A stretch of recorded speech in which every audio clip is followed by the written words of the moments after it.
Nyankai, my sister, my sister. Nya ka ai, nya ka ai, nya ka ai, Nyankai, my sister. Nyirakai, nya ka ai, Nyirakai, my sisters, Nyirakai. Nyanken, is her sister, Nyiraka, is like Nyereke, or Nyereke, is her sister. This is the plural form of Nyanken. Nyankui, if I'm talking to you, I will say Nyankui, man, Nyankui, your sister,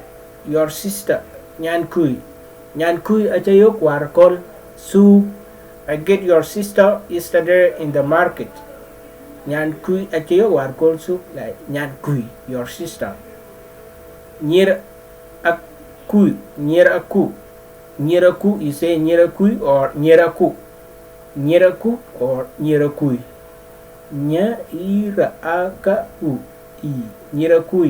Nyiraku, your sisters.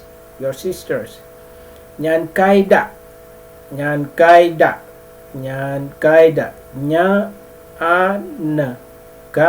ai da a, nya ka ai da a, Nyankaida.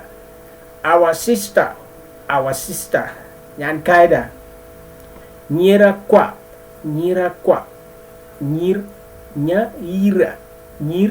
a kwa ka u a, nya a ka u a, Nyirakwa. Our sisters,